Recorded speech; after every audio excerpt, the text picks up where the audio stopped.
News Tamil நேயர்களுக்கு வணக்கம். பொதுவாக ஒரு இயக்குனருடைய 1, 2 படங்கள் மனசில் நிற்கும். ஆனால் இவருடைய படங்கள் எல்லாமே நெஞ்சில் நிற்கக்கூடிய படங்கள் தான். அப்படிப்பட்ட ஒரு இயக்குனர் திரு சேரன் அவர்கள் தான் நம்ம கூட இணைஞ்சிருக்காரு. அவர் கூட பேசலாம். சார் வணக்கம். சார் ஆட்டோகிராஃப் 21 வருஷத்துக்கு அப்புறம் திரும்ப நாங்கள் பிக் ஸ்க்ரீனில் பார்க்குறோம். இந்த நேரத்தில் அந்த படத்தை பார்க்கும்பொழுது ஃபுல்லாகவே நினைவுகளை தான் வந்து அந்த படமாக எடுத்துருப்பீங்க. ஸோ ஒரு நினச்சி பார்க்குறதே ஒரு படமாக எடுக்க முடியுமா அப்படின்னா அது நீங்கள் தான். ஒரு ஆச்சரியம் தான். இந்த படத்துடைய நினைவுகளை எங்களுக்கு கொஞ்சம் சொல்லுங்களேன். 21 வருஷத்துக்கு அப்புறம் ஒரு படத்துக்காக மறுபடிக்கும் அதை பற்றின இன்டர்வியூ கொடுக்குறதே ஒரு சந்தோஷமான விஷயமா இருக்குது நினச்சி பார்க்கும்போது. அந்த படம் அப்படி ஒரு வாய்ப்பை ஏற்படுத்தி கொடுத்திருக்கு. ஏன்னா அது மக்கள் மத்தியில் அவ்வளவு பெரிய வரவேற்பை பெற்று எல்லாராலையும் பாராட்டப்பட்ட கிட்டத்தட்ட 175 நாட்கள் நிறைய திரையரங்கில் ஓடின படம். ஸோ அதனால் என்னென்னா இன்றைக்கி அதை திரும்ப நினச்சி பார்க்கும்போது எனக்கு மட்டும் இல்லை, அதை பார்த்தவங்களுக்கே அந்த சந்தோஷம் தொத்திக்குது. இப்போ நிறைய பேர் சோசியல் மீடியாவில் பார்த்தீங்கன்னா வெயிட்டிங் சார், பார்க்க வெயிட் பண்ணுறேன் சார், ஃபேமிலியோடு போவேன் சார், எனக்கு 50 வாட்டி பார்த்த படம் 40 வாட்டி அவங்களோட ஃப்ளாஷ்பேக்கை வந்து ட்விட்டர்லையும் இன்ஸ்டாகிராமையும் கொட்டுறாங்க. ஸோ அப்போ அது என்னென்னா எனக்கு மட்டும் ஞாபகார்த்தமாக இல்லை, மக்களுக்கே அது ஞாபகார்த்தமான ஒரு படமாக இருக்குன்றது எனக்கு ஒரு பெரிய சந்தோஷம். ஆட்டோகிராஃபோட நினைவுகள்னு பார்த்தா நிறைய இருக்குது. அதாவது பிள்ளையார் சொல்லி போட்டதுலேருந்து கடைசி ரிலீஸ் பண்ணுற வரைக்கும் உள்ள எல்லா விஷயங்களுமே அற்புதமானது தான். அந்த அற்புதங்கள் தான் ஒன்றா சேர்ந்து ஒரு திரைப்படமாக உருவாச்சு. அதில் வந்து என்னோடய பங்கு மட்டும் இல்லை, எனக்கு முதலீடு பண்ணவங்க கமல் நயன்லேருந்து எனக்கு ஒத்துழைத்த என்னோடய டெக்னீஷியன், என்னோடய அசிஸ்டன்ட் டைரக்டர்ஸ், என்னோடய சக நடிகர்கள் எல்லாரும் சேர்ந்து பண்ணதான் அது. இப்போ நினைவுகள்னு பார்த்தா ரிலீஸ் பண்ணும்போது நடந்த ஒரு விஷயந்தான். எப்போயுமே ஒரு திரைப்படம் வந்து அந்த திரையரங்கத்துக்கு போகிற வரைக்கும் பிரசவ சுமை தான் அது. குழந்தை ஆஸ்பத்திரிக்கு போய் நல்லபடியாக வெளியே வந்துச்சுன்னா தான் எல்லோரும் ஹாப்பியாகும். ஆனால் சில நேரத்தில் பார்த்திங்கன்னா அந்த வயிற்று வலி அதிகமாக இருக்கும், வெளியில் வராது. குழந்தை இன்றைக்கெலாம் ஆப்ரேஷன் பண்ணி எடுத்துடுறாங்க, அப்போலாம் வெளியில் வராது. அதுக்கு ஒரு 10 மணி நேரம் 12 மணி நேரம் போராடின கதைகள்லாம் நிறையா தாய்மார்களுக்கு தெரியும். அந்த மாதிரியான ஒரு பிரசவ வலியை கொடுத்தது தான் ஆட்டோகிராஃப். ஏன்னா நான் எடுத்து வச்சுட்டேன். நான் ஒரு 2வது படம் நடிக்கிறேன் ஒரு நடிகராக. ஆனால் எனக்கு சொல்ல மறந்ததுன்னு ஃபஸ்ட்டு படம், அது கொஞ்சம் நல்லா போச்சு. பட் இருந்தால் கூட இந்த படத்தில் கொஞ்சம் மாடர்னாக ஏன் கூட ஒரு 4 ஹீரோயின் அப்படின்றப்ப அதை பார்க்குறவங்களுக்கு இது ரொம்ப ஓவரான ஒரு கற்பனையோ, இவர் வந்து தன்னை பெரிய ஹீரோவாக நினச்சிக்கிறாரோ அப்படின்னு சொல்லிட்டு அந்த படத்தை பார்க்குறவங்களால ஜட்ஜ் பண்ணவும் முடியலை, அந்த படத்தை வாங்கவும் யாரும் தயாராக இல்லை. ஸோ அந்த காலகட்டத்தில் அப்போ அந்த படத்தை எனக்கு இன்வெஸ்ட் பண்ணவர் வந்து கிட்டத்தட்ட 2 கோடி ரூபா கொடுத்துருக்காரு. அந்த 2 கோடி திரும்ப கொடுக்கவே முடியல. படம் ரிலீஸ் ஆகணும்னா கடன்களில் செட்டில் பண்ணணும், ஆர்டிஸ்ட் டெக்னீஷியனுக்கெலாம் பணத்தை கொடுக்கணும். ஆனால் யாருக்கு என்னால் கொடுக்க முடியாத நிலை. ஏன்னா படம் வியாபாரம் ஆகலை, என்கிட்ட பணம் கிடையாது சொந்தமாக ரிலீஸ் பண்ணுறதுக்கு. அப்போது என்னோடய முதலீடு பண்ண ஒருத்தருக்கு நான் நெகட்டிவ் லெட்டர்னு சொல்லுவோம், நெகட்டிவ் ரைட்ஸ் அவங்க பேரில் இருக்கும்.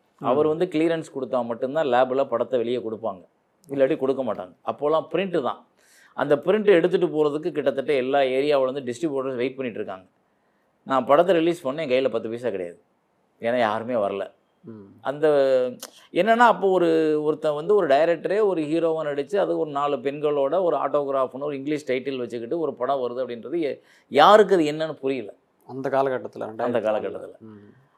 ஆனால் மக்களுக்கு புரிஞ்சிருச்சு. அது அப்புறம் படத்தை பார்த்த பிரம்மாக்களுக்கு இங்கே உள்ள பெரிய பெரிய விநியோகஸ்தர்கள் பெரியவங்களுக்கு புரியல.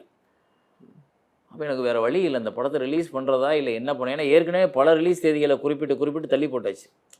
அந்த February 19 தான் டேட்டு கிடச்சிது. ஏன்னா அது மற்ற நாள் போனால் பெரிய நடிகர்கள் படங்கள் இதே மாதிரி அப்போ மாதிரி வந்துக்கிட்டே இருந்தது. இந்த February 19 வந்து கரெக்டாக அந்த லீவு டைம், அந்த ஒரு வாரம் ஒன்றா தான். அப்புறம் லீவு எக்ஸாம் ஆரம்பிச்சிடும், எக்ஸாம் வந்து யாரும் வரமாட்டாங்க, இந்த பயமுறுத்தல் வேறு இருக்குது. சரி நமக்கு வேறு வழி இல்லை, ஒரு வாரம் போனால் போகட்டும், படத்தை ரிலீஸ் பண்ணால் போதும் அப்படின்னு நம்ம நினச்சா கூட டிஸ்ட்ரிபியூட்டர் வரல. என்ன பண்ணுறது? ஒன்று படத்தை வெளியிடணும், அந்த படம் தோல்வியாவோ படம் பிரச்சனையாக மாறுச்சுன்னா அதோட முடிவு எதுவாக இருக்கும்னு சொல்ல முடியாது. ஏன்னா கடனாளியாகவும் பெரிய பிரச்சனைக்கு ஆளாகவும் திரும்ப கட்டுறதுக்கான வாய்ப்பு வராது. ஒரு பெரும் தோல்வி திரும்ப ஒரு முறை நமக்கு படத்தை எடுக்கிறதுக்கான வாய்ப்பை உருவாக்கி கொடுக்காது. அப்படி தான் நிலவை. ஏன்னா ஒருத்தர் இங்கே தோல்வி அடைஞ்சிட்டா அவங்கள யாருமே கண்டுக்க மாட்டாங்க. வெற்றி அடைவனை மட்டுமே சுற்றி போகிற உலகம் தான் சினிமா உலகம். அப்போ அந்த தோல்வி எனக்கு வந்துடக்கூடாது, வந்துட்டு நான் படமே பண்ண முடியாது. நான் ஒரு பெரிய வீராப்பில் நான் 10-15 நடிகர்கள்ட்ட கதை சொல்லி அவங்க பண்ண மாட்டேன்னு சொன்ன படம் வேறு. அப்போ அதனால நியூஸ் என்னென்னா பெரிய பெரிய ஹீரோவை ரிஜெக்ட் பண்ண இடத்துல இவர் எப்படி நடித்து இது ஓடுறோம் அப்படின்ற ஒரு சந்தேகம் வேற எல்லாருக்கும். ம். அப்போ எனக்கு வாழ்வா சாவான்ற போராட்டம் தான். அது பெரிய வெற்றி அடைஞ்சா பெரிய வாழ்க்கை, அது பெரிய தோல்வி அடைஞ்சா அது என்னன்னு தெரியாது. ம். அது எதுவாக வேணாலும் இருக்கலாம், ஆனால் நெகட்டிவாக தான் இருக்கும். இந்த சூழலில் என்னுடைய ஃபினான்சியர் கமல் நயன் அப்படின்னு அவர் தான் இந்த படத்துக்கு பணம் கொடுத்தவர். அவர் எடுத்த முடிவு தான் இந்த படத்தோட தலையெழுத்தையே மாற்றினது. ம். அவர் வந்தார் நெகட்டிவ் லேபுக்கு. என்ன சார் அப்படின்னாரு. இல்லை சார், டிஸ்ட்ரிபியூட்டர் யாரும் பணம் கொண்டு வரல, சும்மா ஓட்டி தர தயாராக இருக்காங்க, நம்ம காசு இல்லை சார் அப்படின்ட்டு. ஒன்றும் படத்தை நிப்பாட்டிடலாம், இல்லைன்னா வேறு வழி இல்லை சார் அப்படின்னு. அப்புறம் அவர் எடுத்தார் ஒரு முடிவு, இந்த படத்தை நிப்பாட்டிட்டோம்னா அதோட க்ளோஸ், திருப்பி இந்த படத்தை வெளியிட முடியுமானே தெரியாது. இப்போ தேதி முடிவு பண்ணி பப்ளிசிட்டிலாம் பண்ணி தியேட்டர்லாம் புக் பண்ணியாச்சு. இப்போ போய் இந்த படத்துன்றதுனா திருப்பி அந்த படம் வெளியே வருமானே தெரியாது. அப்படி பணம் காணாமல் போகிறதுக்கு ரிலீஸ் பண்ணிடுவோம், பண்ணிட்டு வந்தால் சந்தோஷம், வரலைன்னா அப்புறம் உட்காந்து பேசுவோம் சேரன்னு என்னை நேராக கையை பிடிச்சி உள்ளே கூட்டி போய் கையெழுத்தை போட்டு லேப் லெட்டரை கிளியர் பண்ணிவிட்டு படத்தை ரிலீஸ் பண்ணுங்கன்ட்டு போயிட்டார். ஓகே. அவர் எடுத்த அந்த கட்ஸ் இருக்குல்ல, ஒன்று கிட்டத்தட்ட அந்த 2 கோடி ரூபாய்க்கு அவர் எடுத்த அந்த முடிவு ஆச்சரியப்படத்தக்கது.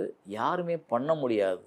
நம்ம சொல்லுவோம்ல, எங்கேயாவது ஒரு இடத்துல ஆண்டவன் வந்து நம்மளை காப்பாற்றிட மாட்டானா அப்படின்னு, அந்த மாதிரியான ஒரு நிகழ்வு அது.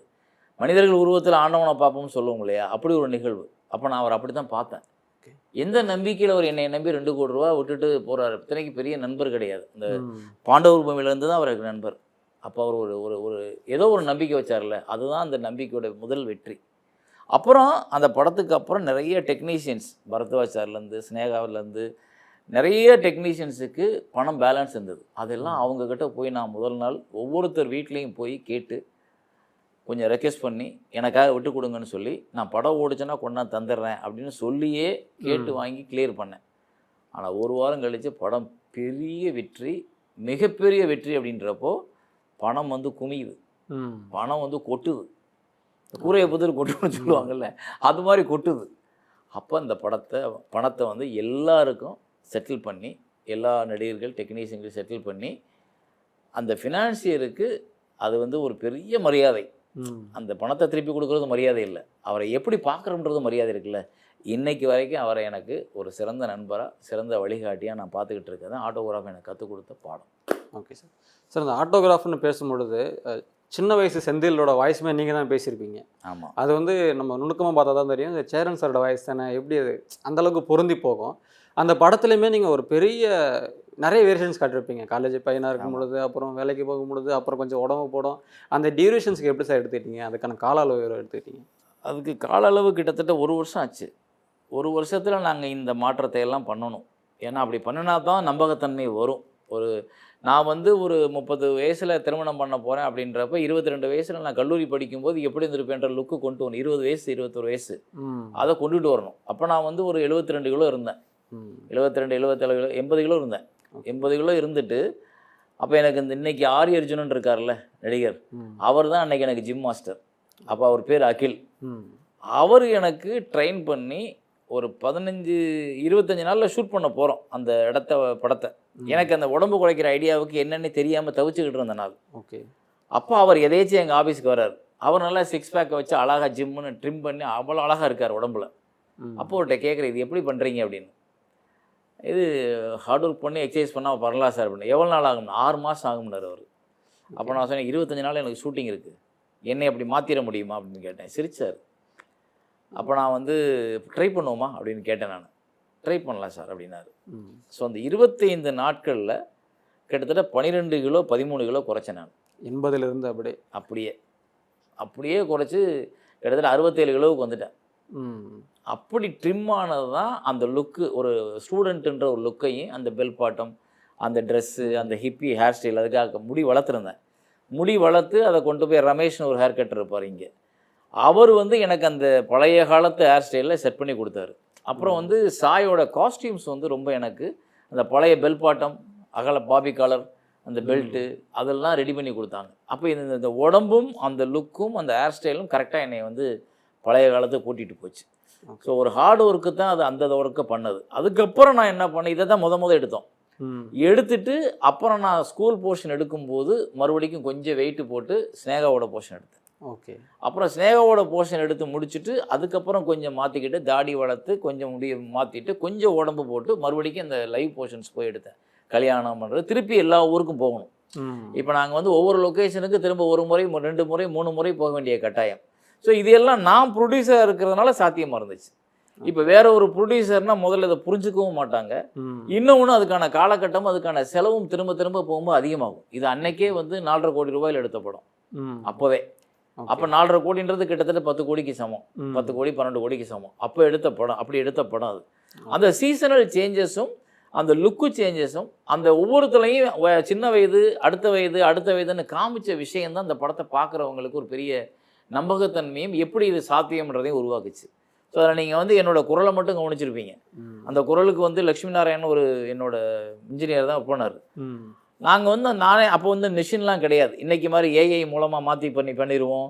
இல்லை டப்பிங்கில் வந்து அதுக்காக டிரான்ஸ்லேட்டர் இதெல்லாம் வந்திருக்குன்னா ஒன்றுமே கிடையாது. நானே என்னோட குரலில் சின்ன பையனாக மாற்றி பேசினேன்.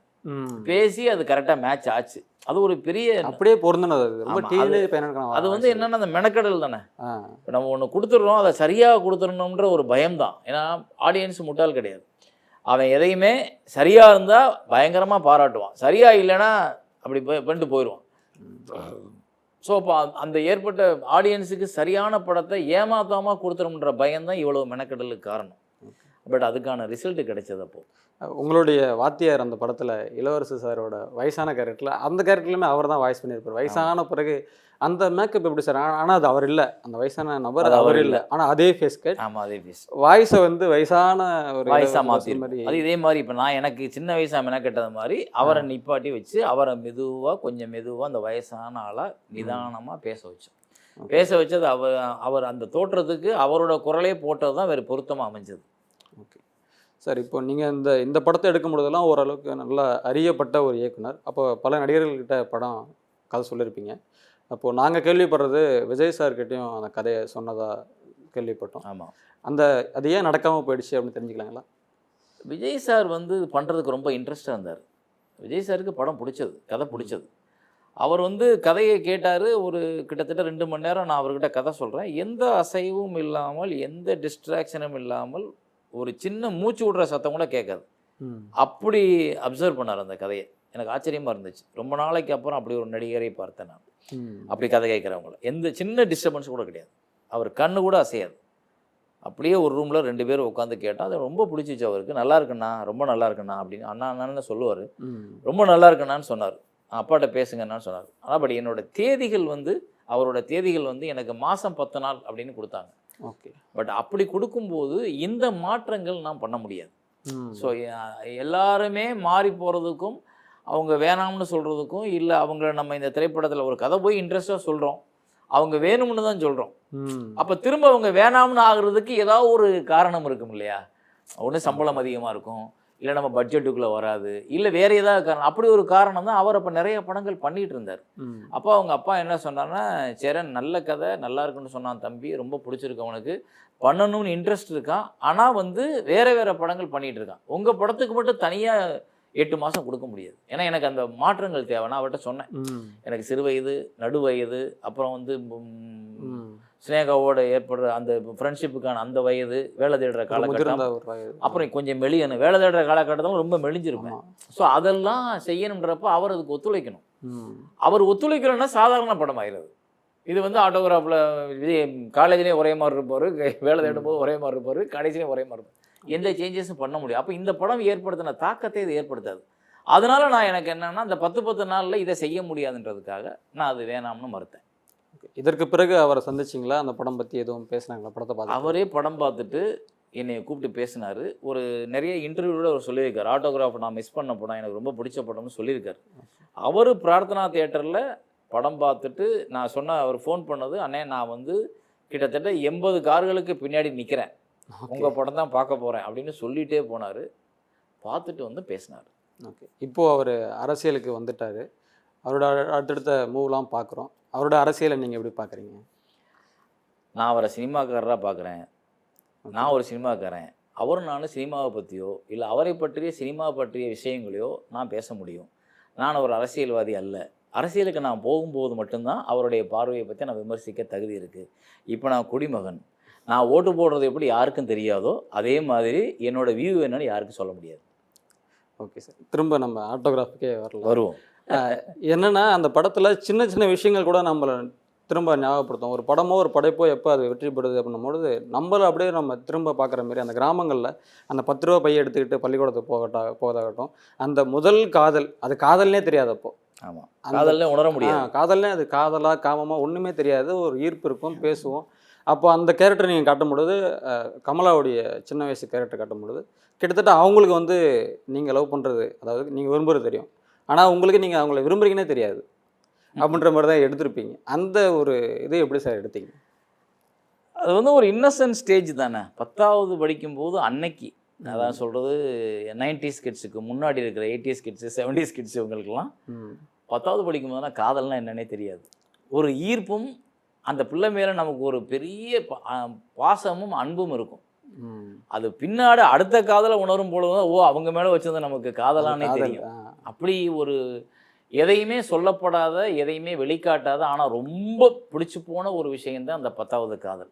10வது படிக்கும்போது நமக்கு அந்த 10வது அந்த அந்த அன்னை காலகட்டத்தில் +2க்குள்ளே இருக்கிற காதல். அப்புறம் கல்லூரின்னு போகும்போது தான் நமக்கு அந்த காதல்ன்ற உணர்வே வெளியே வரும். நம்ம பண்ணுறது காதல்னே சொல்லி செய்வோம். ஸோ அந்த மாதிரியான இன்னசென்ட் லவ் வந்து என்னோட லைஃப்பில் இருந்திருக்கு. 10வது படிக்கிறப்ப என்னோட படித்தவங்களோட அந்த அன்பும் அந்த பெரும் மரியாதையும், அது மரியாதையானது. அவங்களுக்கு ரொம்ப பிடிக்கும் நமக்கு. அவங்க யாராவது என்னமா சொல்லிட்டு நம்ம கோவம் வரும், அவங்களுக்காக நம்ம சண்டைக்கு போவோம், எப்படா நீ அவங்கள பேச போச்சுமோ, அவங்களோட இருக்கிறத நம்ம அவ்வளோ பெரிய உலகமாக நினைப்போம். ஸோ அப்படிப்பட்டது அந்த அழகான அந்த இன்னசென்ட்ல இது இன்றைக்கி இருக்கவங்களுக்கு இருக்குது. இன்றைக்கி இருக்க பசங்களுக்கு அது இருக்குது, தெரியல. அவங்களுக்கு இன்றைக்கி சான்சஸ் வந்து நிறையா இருக்கிறதுனால அது உணரப்படலை. இந்த படம் இப்போ ரிலீஸ் பண்ணுறேன்னு சொன்ன உடனே நிறைய பேர் எனக்கு ஃபோன் பண்ணி சொல்கிறதும், நிறைய பேர் கேட்குறதும், இது வந்து இன்றைக்கு உள்ள யங்ஸ்டர்ஸ் பார்க்க வேண்டிய படம்.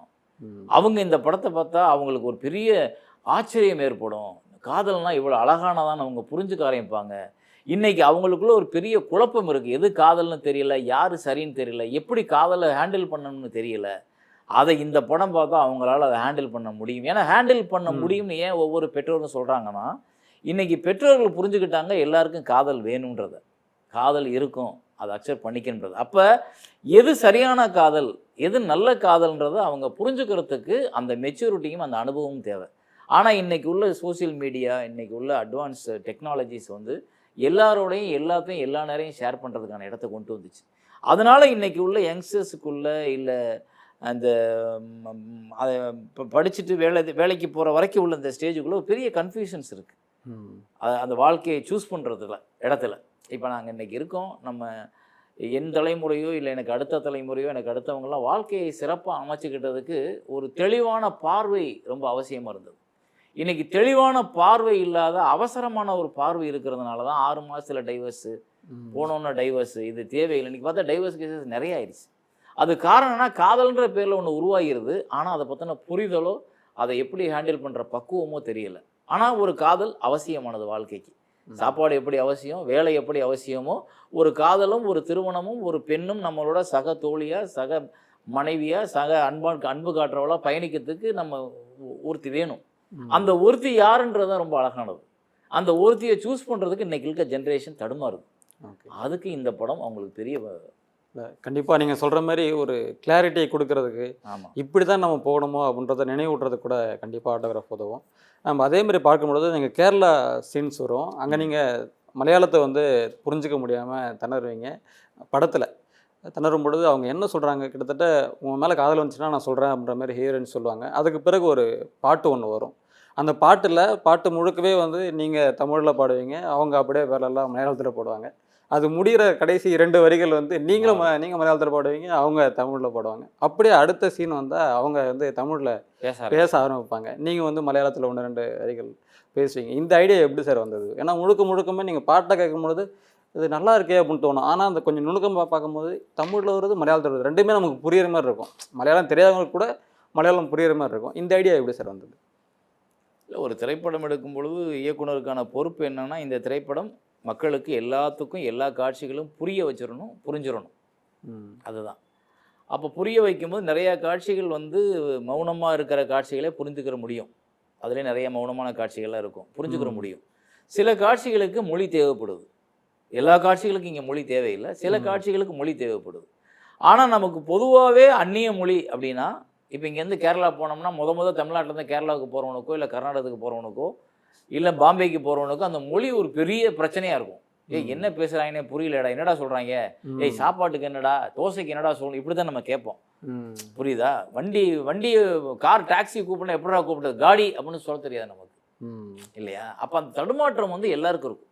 இதுதான் படம் பார்க்கும் போதும் படத்தில் திடீர்னு எல்லாரும் மலையாளத்திலே பேசிகிட்டு இருந்தாங்கன்னா இவங்களுக்கு புரியாது. அப்போ புரியாதுன்றப்ப அந்த படம் அவனை விட்டு இடைவெளி ஆகிறதுக்கு, அவனுக்கு அந்த போர்ஷன் போர் அடிக்குதுங்க, ஒன்றுமே புரியலை அப்படின்னு சொல்கிறதுக்கும் வாய்ப்பு இருக்குது. கொஞ்ச நேரம் வரைக்கும் ஒரு அழகான பொண்ணை காட்டி ஏமாத்திடலாம். ஆனால் அந்த அழகான பொண்ணோட பெயின், அழகான பொண்ணோட காதல், அவள் என்ன பேசுகிறான்றதும், அவள் கடைசியில் எப்படி அவள் தன்னோட உணர்வை தெரியப்படுத்துகிறான்றதையும் மலையாளத்திலே சொல்லியிருந்தோம்னா அந்த கதை யாருக்குமே புரியாமல் போயிருக்கும். ஓகே, அப்போ அவங்க மலையாளம் பேசிட்டு இருப்பாங்க, நான் தமிழ் பேசிட்டு இருப்பேன். அப்போ யாருக்குமே எப்படி கம்யூனிகேஷன் ஆகுதுன்னே தெரியாது. அப்போ யாரோ ஒருத்தர் அந்த மொழியை கற்றுக்கிட்டு ஆகணும். கற்றுக்கிட்டு அதன் மூலமாக வந்து இப்போ நம்ம தமிழ் படமாக தான் ஆட்டோகிராஃப் எடுக்கிறோம். அப்போ அவங்க தமிழில் பேசும் பொழுது தான் பின்னாடி கல்யாணத்துக்கு பத்திரிக்கை கொண்டு வந்ததுக்கப்புறம் அவள் பேசுகிற அந்த டைலாக் வந்து ரொம்ப முக்கியமானது.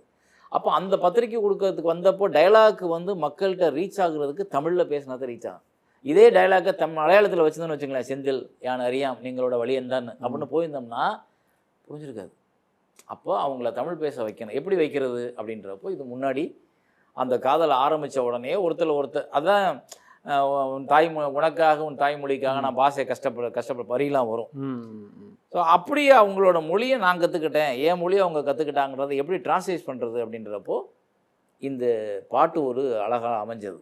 அப்போ இந்த பாட்டை நான், ஸ்நேகன், பரத்வாஜ் 3 பேர் உட்காந்து பேசும்போதே தமிழ் மலையாளம்னு தான் பேச ஆரம்பிச்சு. அது கொஞ்சம் முதல் முறையாக அட்டன் பண்ணது மாதிரி எனக்கு தோணும். அதாவது பாடலில் கொஞ்சம் தமிழ் கொஞ்சம் மலையாளம், அதாவது கதாநாயகி மலையாளத்தில் பாடுவா, கதாநாயகன் தமிழில் பாடுவானது புதுசாக இருந்தது. அதை நமக்கு உருத்தவும் செய்யாது, அப்படியே உருத்தவும் செய்யாது, இயல்பாக புரிஞ்சிடும்.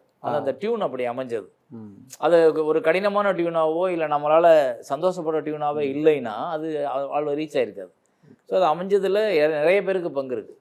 ஸ்நேகனுக்கு பங்கு இருக்குது, பரத்வாஜ் சாருக்கு பங்கு இருக்குது, எனக்கு பங்கு இருக்குது, அந்த பாடலே அழகாக படம் பிடிச்ச விஜய் மில்டனுக்கு பங்கு இருக்குது, எல்லாருக்கும் பங்கு இருக்குது அதில். ஓகே சார், இந்த படம் பார்க்கும்பொழுது பாடல்கள் ஒன்றுமே அப்படி இருக்கும். நமக்கு வந்து காதலாகட்டும் அல்லது ஒரு தன்னம்பிக்கையாகட்டும், ஸ்னேகா அவங்க பாடுற இடத்துல நீங்கள் உட்காந்து கிட்டத்தட்ட உங்களோட லைஃப்பை சினிமா நீங்கள் வந்து சென்னைக்கு போய்ட்டு வேலை தேடுறீங்க, அப்போது ஒரு பாட்டு வந்து உங்களுக்கு மட்டும் இல்லை, இப்போ இருக்கிற எல்லா யங்ஸ்டர்ஸ்க்குமே அதுக்கான ஒரு மோட்டிவேஷனல் சாங் அப்படின்னும்போது இந்த பாடல்கள்லாம் எப்படி சார் அமைஞ்சது? ஏன்னா ஒவ்வொரு பாட்டுமே செதுக்கிற மாதிரி இருக்கும். இப்போ ஒரு படத்தில் பாட்டு நல்லாயிருக்கும், படம் சுமாராக இருக்கும், இல்லை படம் நல்லாயிருக்கும், பாட்டு நல்லாவே இருக்காது. ஆனால் இந்த படத்தில் எல்லாமே அமைஞ்சிருக்கும். அது எப்படி சார் அமைஞ்சது இந்த ஒவ்வொரு பாடல்களுமே? அதான் அமைஞ்சது தெரியல. எல்லா படத்துக்கும் இதே மெனக்கெடல் தான். என்னோட எல்லா படங்கள்லையுமே பாடல்கள் கொஞ்சம் பெருசாக ரீச் ஆயிரும். பாண்டவர் பூமி ஆகட்டும், தவமாய் தவமந்து ஆகட்டும், பொக்கிஷம் ஆகட்டும், இல்லை பொற்காலம் ஆகட்டும், எல்லா படத்துலையுமே என்னோடய பாடல்கள் வந்து ஒரு படத்தில் 4 பாட்டு 3 பாட்டு கண்டிப்பாக பெருசாக பேசப்படுற பாட்டாக இருக்கும். இன்றைக்கு வரைக்கும் கருப்பு தான் எனக்கு பிடிச்ச கலரு போய்கிட்டு தான் இருக்குது. செங்கிஜா பாட்டு வந்து போய்கிட்டு தான் இருக்குது. ஸோ தவமாய் தவமந்தில் ஒரே ஒரு ஊருக்குள்ளே ஒரே ஒரு அப்பா அம்மா பாட்டு இன்றைக்கும் நிறைய பேர் அப்பாவை பற்றி பாடும்போது ஞாபகப்படுத்துகிறாங்க. நிலா நீ வானம் காற்று காதலில் முக்கியமான பாட்டாக இருக்குது.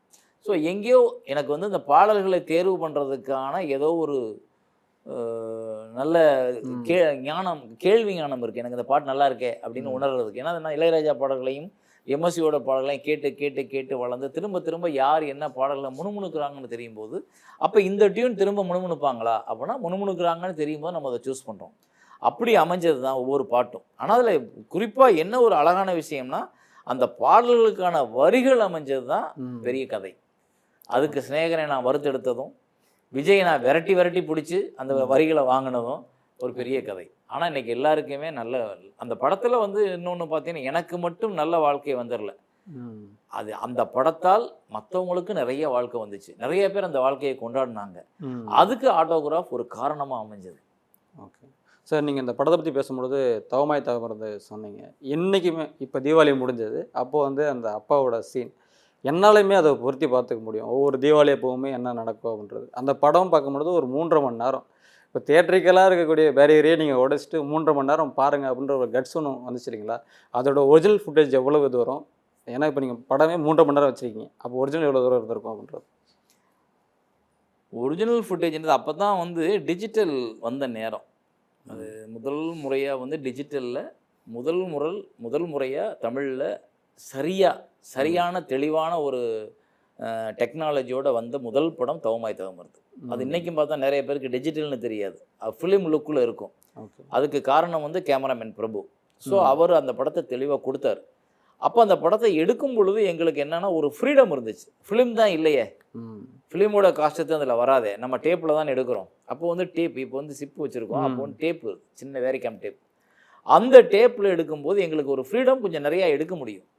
ஃபிலிமை பற்றி கவலைப்படல. அப்படின்றப்போ கதையும் வந்து ஒரு 35 வருஷத்து வாழ்க்கையை சுருக்கிறதுனால எடுத்துக்கிடுவோம், அப்புறம் சுருக்கிடலாம் அப்படின்னு நினச்சோம்.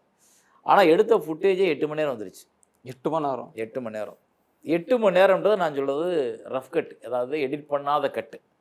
ஒரு கதை ஆரம்பத்துலேருந்து கடைசி வரைக்கும். ஸோ 8 மணி நேரம்னு இன்றைக்கி அந்த ஃபுட்டேஜ் இருந்திருந்தால் நான் கோடீஸ்வரன். ஏன்னா எனக்கு வந்து 4 கதையாக 3 கதையை அதை கொடுத்துருவேன். பார்ட் 1, பார்ட் 2, பார்ட் 3ன்னு கொடுத்தோன்னா பிச்சுக்கிட்டு போயிருக்கும். ஆனால் அன்னைக்கு அந்த டெக்னாலஜி இல்லை, அன்னைக்கு அந்த ஐடியா வரல யாருக்கும். பார்ட் 1, பார்ட் 2ன்ற ஐடியா. அப்போ அது குறைச்சே ஆகணுன்ற கட்டாயம் வரும்போது நான் குறைக்கும் போது எனக்கு 5 மணி நேரம் வந்துச்சு. அப்புறம் அந்த 5 மணி நேரமும் தாங்காது, இந்த படத்தை எப்படி ரிலீஸ் பண்ணுறது, 2 படமாகவும் ரிலீஸ் பண்ண முடியாதுன்னு சொல்லிட்டு எடிட்டர் லெனின் சார் தான் வந்து எனக்கு அதை வந்து 3.5 மணி நேரமாக குறைச்சி கொடுத்தாரு. அவர் சொன்ன வார்த்தை, பெரிய எடிட்டர் அவர், இந்தியாவின் தலை சிறந்த எடிட்டர்.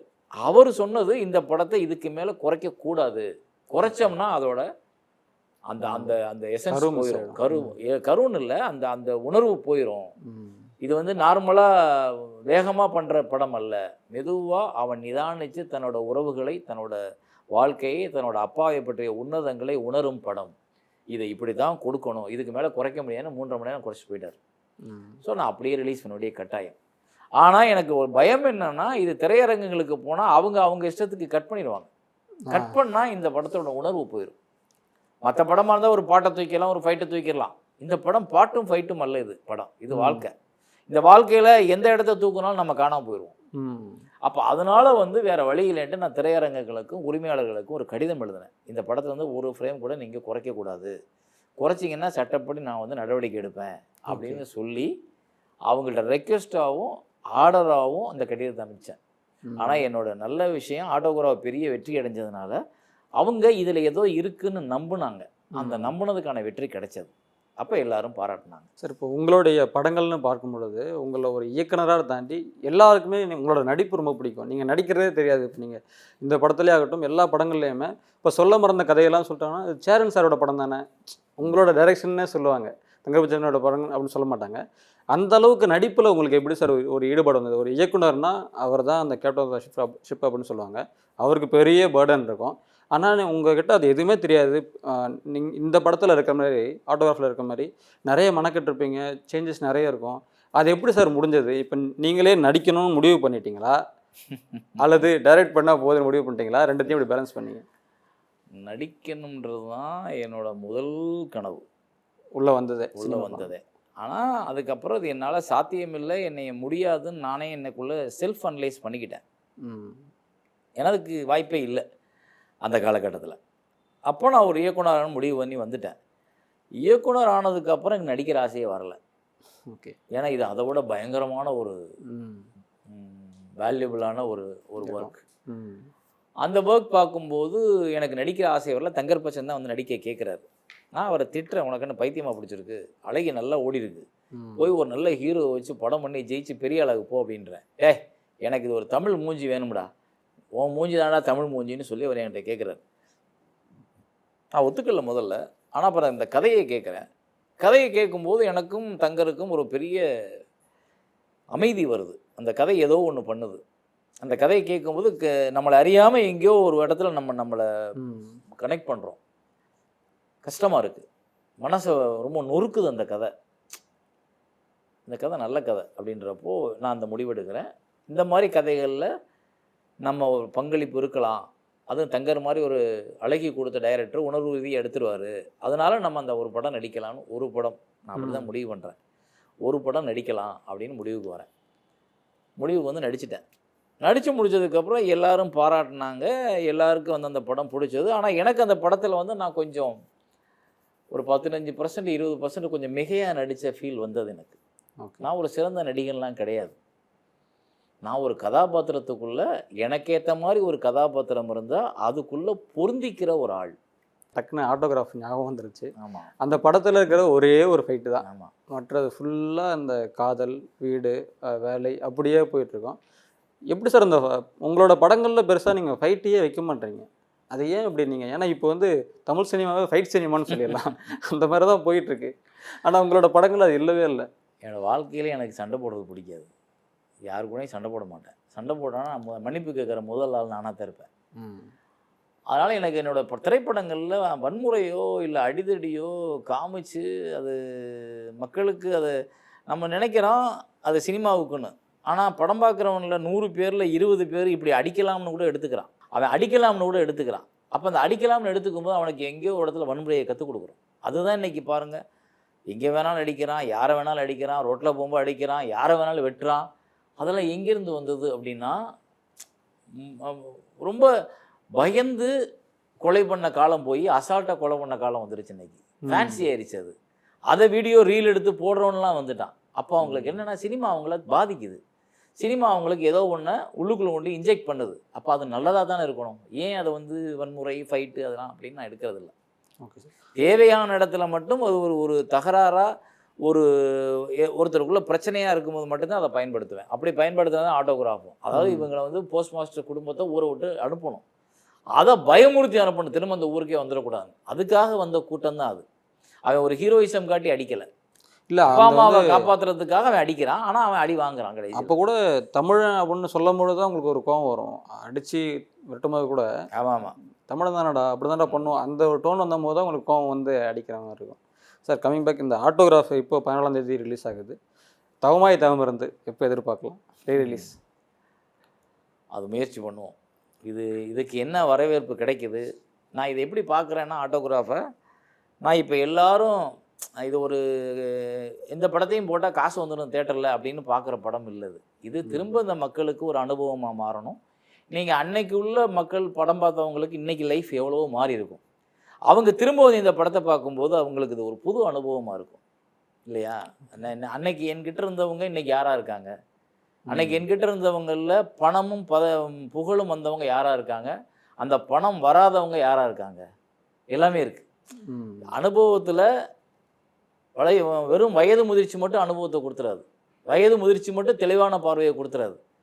வயதானாலும் என்னோட இழப்புகளும் என்னோட இயலாமை ஏமாற்றங்களும் கூட என்னை இன்னும் பக்குவப்படுத்தாமல் வச்சுருக்கும். அதுதான் இன்னைக்கு உள்ள வாழ்க்கையில் தாற்பயம். ஸோ அது மாதிரி ஆட்டோகிராஃப் அன்னைக்கு பார்த்தவங்க இப்போ வந்து பார்க்கும்போது அவங்களுக்கு ஒரு எக்ஸ்பீரியன்ஸ், அவங்களோட தவறுகள், அவங்களோட பிரச்சனைகள் இது எல்லாத்தையும் புரியும். அவங்க இந்த ஜென்ரேஷன் மக்களை கூட்டிகிட்டு வரும்போது இல்லை, அவங்களுக்கு இது ஒரு அழகான ஒரு புக்கு கையில் கொடுத்து, தம்பி இது ஒரு அழகான புக்கு, இது ஒரு வாழ்க்கை, படிச்சுக்க, நீ உன் வாழ்க்கையை பார்க்குறதுக்கு இது ரொம்ப உதவும் அப்படின்னு சொல்கிற ஒரு திரைப்படமாக தான் இது இருக்கும். Okay sir. இப்போது நீங்கள் வந்து குறைந்த படைப்புகள் தான் அப்படின்னாலும் ஒவ்வொரு படைப்புகளுமே ரொம்ப நிறைவான படைப்புகள்னு சொல்ல முடியுது. 4 தேசிய விருதுகள் வாங்குறீங்க. உங்களோட படங்களில் வந்தவங்களுக்கு எல்லாமே தேசிய விருதுகள் வழங்கப்படுது. ஆனாலுமே திருமணம் அந்த படத்துக்கு பிறகு ஒரு கேப் இருக்கும். நாங்கள் எங்கள் சரண் சாரை மிஸ் பண்ணுறோமோ? ஏன் அந்த கேப்? நான் இயந்திரம் இல்லைல்ல. ஓகே. நான் பண்ணிக்கிட்டே இருக்க முடியாது. எனக்குன்னு மனசு இருக்குது, எனக்குன்னு உணர்வு இருக்குது, எனக்குன்னு குடும்பம் இருக்குது, எனக்கான பிரச்சனைகள் இருக்குது. அப்புறம் இங்கே சினிமா வந்து புத்தகம் எழுதுகிற மாதிரியோ இல்லை ஒப்பிக்கிற மாதிரியோ எங்கேயோ ரோட்டில் நின்று கத்துற மாதிரியான விஷயம் கிடையாது. இங்கே ஒரு திரைப்படம் எடுக்கிறதுக்கு நிறைய பணம் தேவைப்படும். அந்த பணம் பூரா திரும்ப வந்தால் தான் அடுத்த படம். அது வரலைன்னா அது ஒரு பெரிய தேக்க நிலையாகுது. ஸோ இந்த வீட்டில் உள்ள குடும்ப சூழல், பணம் இழந்த சூழல், இதெல்லாம் சார்ந்து தான் என்னுடைய திரைப்படங்களுக்கான இடைவெளி. நான் வந்து சம்பாதிக்கிறது இல்லை சினிமாவில். வந்து நான் என்னோடய படங்களை சொல்கிறேன். முதல்ல ஒரு 5 படங்கள், 6 படங்கள், 7 படங்கள் தொடர்ந்து வெற்றி பெற்ற படங்கள். இப்போ நீங்கள் பாரதி கண்ணம்மா, பொற்காலம், வெற்றி கொடிகட்டு, தேசிய கீதம், பாண்டவர் பூமி, ஆட்டோகிராஃப், தவமாய் தவமந்து எல்லாம் வெற்றி. மாயக்கண்ணாடி தான் என்னோட முதல் தோல்வி. அந்த முதல் தோல்வி வந்து எனக்கு நிறைய ஷேக் ஆகுது, நிறைய பொருளாதார நெருக்கடியை கொடுக்குது. அப்புறம் அதுக்கப்புறம் அடுத்தடுத்த படங்கள் போகும்போது வேறு சூழ்நிலைகள், வேறு பிரச்சனை. இப்போ ஒரு மனிதனாக தான் நீங்கள் என்னை பார்க்கணும். நான் வந்து தொடர்ந்து வெற்றியே கொடுத்துட்டு இருக்கு, இல்லை தொடர்ந்து சினிமாவே கொடுத்துட்டு இருக்கிறவனா என்னால் இருக்க முடியாது. ஆனால் நான் வாழணும் இல்லை, நான் சினிமா மட்டுமே என்னோட வாழ்க்கை தான். ஆனால் என்னை நம்பி என்னோட மனைவி இருக்கா, என்னோட குழந்தைகள் இருக்குது, என்னோட அப்பா அம்மா இருக்காங்க, என் தங்க அவங்களுக்கான நேரங்கள் இருக்குது, அவங்களுக்கான பிரச்சனைகள் இருக்குது, அதையெல்லாம் நான் போய் நிற்கணுமே. ஸோ அதில் இந்த காலகட்டத்தில் இந்த இடைவெளிகள் உருவாயிருச்சு. ஆனால் அதுக்காக நான் எங்கேயுமே வந்து நம்ம சினிமா பண்ணாமல் இருக்கமே நம்ம அப்படின்ற வருத்தம் இருக்கும். ஆனால் அதுக்காக நான் சோர்ந்து போயிடுறது இல்லை. ஓகே, கண்டிப்பாக. நெக்ஸ்ட் வந்து ஐயா மூவி இருக்குது, மருத்துவர் ஐயா ராமதாஸ் அவருடைய வாழ்க்கை வரலாறு. எப்போ அது நாங்கள் தியேட்டரில் எதிர்பார்க்கலாம்? அதற்கான பணிகள் குறித்து சொல்ல முடியுங்களா? இந்த கேள்விக்கு இப்போ பதில் சொல்ல முடியாது. ஆனால் அந்த படம் எடுப்போம். அது எனக்கான ஒரு கனவு திரைப்படம் தான். ஏன்னா அந்த திரைப்படத்துக்குள்ளே ஒரு ஒரு பெரிய பார்வை இருக்குது. அது ஒரு ஜாதிய ரீதியான படம் இல்லை. நிறைய பேர் அதை நினச்சிட்டு இருக்காங்க, நான் ஐயாவுக்காக போய் அது ஜாதிய ரீதியான திரைப்படம் எடுக்க போகிறேன் அப்படின்னு. முதல்ல ஜாதியை நான் எதிர்க்கிறவன். எல்லாத்தையும் ஜாதி முதல் படத்திலே ஆமாம், ஜாதி பாகுபாடு பார்க்குறதே எனக்கு பிடிக்காது. எல்லாருமே என்னோட இனம், நான் தமிழ் இனம், தமிழன், அந்த உணர்வு தான் எனக்குள்ளே இருக்கும். ஸோ அதனால் அது வந்து எல்லோரும் இப்போ வந்து உடனே ஒரு போய் ஜாதிக்க நீங்கள் சொன்னது மாதிரி இடைவெளி ஆனோன்னா பணத்துக்காக போய் அந்த படத்தை பண்ண ஆரம்பிச்சிட்டாரு அப்படிலாம் சொல்கிறாங்க கமெண்ட்ஸில் வந்து பசங்க. ஓகே, அது இல்லை. அப்படிலாம் நான் எத்தனையோ படம் பண்ணியிருக்கலாம், எத்தனையோ ஹீரோக்களோட படம் பண்ணி நான் பாட்டுக்காக சம்பாரிச்சிட்டு போயிருக்கலாம். என்னோட இலக்கு அது இல்லை. எனக்கு ஐயாவோட வாழ்க்கையில் ஒரு பகுதி வந்து ரொம்ப என்னை ஷேக் பண்ணிச்சு பயங்கரமாக. அந்த ஷேக் பண்ண பகுதி வந்து தேவை. அது அந்த அவங்களோட மக்களுக்கு மட்டும் கிடையாது, எல்லா மக்களுக்கும் அந்த அந்த அந்த உணர்வு வேணும். அந்த உணர்வு இருக்கும் பொழுதும் இந்த சமூகம் மாறும். இந்த சமூக மாற்றத்துக்கான ஒரு உணர்வு தான் இப்போ நான் அந்த ஐயா திரைப்படத்தில் பண்ண போகிற ஒரு உணர்வு. அதை பார்த்தா எல்லாருக்குமே இப்போ அடிச்சுக்கிட்டு நிற்கிறத விட இப்படி ஒரு உணர்வு இருக்கணுமே அப்படின்னு தோணும். அப்போ தான் இந்த முன்னேற சமூகம். அதைத்தான் நான் அந்த படத்தில் பண்ண போகிறேன். ஆனால் அதுக்கான சரியான நேரம் அமையலை. ஏதோ ஒரு காரணங்களால் திரும்ப திரும்ப அது தள்ளி போய்கிட்டே இருக்குது. இப்போது இது வந்து எப்போ எடுக்க போகிறோம்னு தெரியாது. ஆனால் கமிட் பண்ணி வச்சுருக்காங்க. அவங்க தமிழ்குமரன் சார் தான் அதுக்கு பதில் சொல்லணும். எப்போ வர்றாரோ அப்போ நான் எடுப்பேன். ஓகே, நீங்கள் சொல்கிற மாதிரி இந்த தலைமுறை வந்து மருத்துவர் அவர்களை ஒரு சாதிய தலைவர் அப்படின்ற மாதிரி கட்டமைச்சு தான் வச்சுருக்காங்க. அவருடைய போராட்டம் எதற்காக அவர் போராட வந்தார் அப்படின்லாம் நீங்கள் கண்டிப்பாக சொல்லுவீங்கன்னு நாங்கள் எதிர்பார்க்குறோம். இல்லை, நமக்கு ஒரு தலைவனை எப்படி பேசணுமோ அதுக்கேற்றமான வாய்ப்பையும் சான்ஸையும் நம்ம எடுத்துப்போம். அவனை பாராட்டணும்னா அதுக்கு ஒரு ஸ்டாண்ட் எடுப்போம். அவனை இகழ்ந்துடணும், அவனை மண்ணவாரி தூத்தணும்னா அதுக்கு ஒரு ஸ்டாண்ட் எடுப்போம். இப்போ இங்கே இருக்க எல்லா தலைவர்கள் மேலேயுமே ரெண்டு பாகுபாடு, ரெண்டு மாதிரியான மனநிலை இருக்குது. சீமான் பேசுகிறத பிரமாதமாக பேசுகிறதா பார்க்குறவங்களும் இருக்காங்க, அதை வந்து வேறு மாதிரி பார்க்குறவங்களும் இருக்காங்க. இப்போ விஜயோட அரசியலை வந்து ஒரு இளைஞர் கூட்டமே பின்னாடி நிற்கின்னு விமர்சிக்கிறவங்களும் இருக்காங்க. இது ரொம்ப நாள் தாங்காதுன்னு சொல்கிற விமர்சகர்கள் இருக்காங்க. இங்கே எல்லாத்துக்குமே ரெண்டு மாதிரியான பார்வை இருக்கும். ஆனால் அது எது வெல்லுதுன்றதை காலம் தான் சொல்லும். ஓகே சார், நிறைவாக ஒரு கேள்வி. இந்த ஆட்டோகிராஃப் படத்தை மறுபடியும் பார்க்க போகிற ரசிகர்களுக்கு, பார்வையாளர்களுக்கு உங்களுடைய கருத்து? இந்த இன்டர்வியூவை முழுசாக பாருங்கள். இந்த இன்டர்வியூவில் சொல்லியிருக்க எல்லாமே ஆட்டோகிராஃப் சம்மந்தமான, நீங்கள் ஏன் ஆட்டோகிராஃப் பார்க்கணுன்றதுக்கான விஷயந்தான். அதை நீங்கள் புரிஞ்சுக்கிட்டு மறுபடியும் நான் வந்து குடும்பமாக தியேட்டரில் இந்த படத்தை பார்க்கணும். மறுபடியும் நீங்கள் கமலாவுக்காகவும் லத்திகாவுக்காகவும் அண்டு திவ்யாவுக்காகவும் பேசணும், வருத்தப்படணும், அழணும், சந்தோஷப்படணும். இதெல்லாம் நான் எதிர்பார்க்குறேன். நான் வந்து தென்காசியில் படம் பார்க்கும்போது ஒரு கணவன் மனைவி உட்காந்து படம் பார்த்தாங்க. ஒரு கட்டத்தில் வந்து கணவன் எந்திரிச்சு வெளியே போயிட்டார். அவருக்கு மனைவி கூட உட்காந்து படம் பார்க்குறதுல வருத்தம் இருக்குன்னு நினச்சிக்கிட்டு நானும் போய் பின்னாடி போயிட்டு கொஞ்சம் அவருக்கு தெரியாமல் நின்று அவர் அந்த பக்கம் திரும்பி நிற்கிறாரு. நான் கேட்டேன், என்னாச்சு உங்களுக்கு, ஏன் படம் பார்க்க நல்ல சீனில் வந்துட்டீங்களே? இல்லை சார், என் மனைவி பக்கத்தில் இருக்காங்க. உங்கள் மனைவிக்கு தெரியக்கூடாது அழுகிறதுக்காக வந்துட்டீங்களே? இல்லை, என் மனைவி அழுதுகிட்டு இருக்கா, அவளுக்கு நான் அந்த சுதந்திரத்தை கொடுக்கறதுக்காக நான் வந்துட்டேன்னாரு. இதுதான் ஆட்டோகிராஃப் பார்த்த நிறைய பேருக்கு ஏற்பட்ட நிகழ்வு. ஆட்டோகிராஃப் இன்னொரு விஷயம் என்னென்னா, நம்ம வந்து கணவன் மனைவியாய் ஒரு மனைவி ஒரு பெண்ணை பார்த்து திருமணம் செஞ்சதுக்கப்புறம் எல்லாத்தையும் பகிர்ந்துக்கிறோம். ஆனால் நம்ம காதலை மட்டும் எங்கேயோ ஒரு இடத்துல ஒளிச்சு வச்சுருப்போம். பெரும்பாலும் சொல்ல மாட்டாங்க. முன்னாடி 2004க்கு முன்னாடி நான் சொல்கிறேன், படம் வெளியானதுக்கு முன்னாடி அதை சொல்கிறதுக்கு ரொம்ப யோசிப்போம். ஏதாவது பிரச்சனை வந்துடுமோ, ஏதாவது அவங்க தவறாக எடுத்துக்குவாங்களோ, இல்லை அவங்களுக்கு வாழ்க்கை பாதிக்குமோ, பொறாமையாக, இப்படிலாம் நிறைய காரணங்கள் உண்டு, சொல்ல மாட்டோம். ஆனால் 2004க்கு அப்புறம் எல்லாரும் தன்னோட மனைவி கிட்ட தன்னோட பழைய காதலை உட்கார்ந்து பேசுகிற வாய்ப்பை ஆட்டோகிராஃப் ஏற்படுத்தி கொடுத்தது. அதே போல் மனைவியும் தன் கணவன் கிட்ட அவங்களோட வாழ்க்கையில் ஏற்பட்ட காதலை சொல்லும் ஒரு ஒரு ஒரு ஒரு சகஜ மனநிலை, ஒரு ஃப்ரீயான மைண்டை ஏற்படுத்துச்சு ரெண்டு பேத்துக்கும். அதுதான் ஆட்டோகிராஃபோட பெரிய சக்ஸஸ். ஓகே, கண்டிப்பாக சார். என்ன மாதிரி நிறைய பேர் பலமுறை ஆட்டோகிராஃபை திரும்ப திரும்ப பார்த்தவங்களும் பிக் ஸ்க்ரீனில் பார்க்க இருக்காங்க. நானுமே அவளை காத்திருக்கிறேன். ஒரு நிறைவான நேர்காணல். நன்றி. நன்றி, வணக்கம். செய்திகளை உடனுக்குடனும் துல்லியமாகவும் தெரிந்து கொள்ள சப்ஸ்கிரைப் பண்ணுங்க.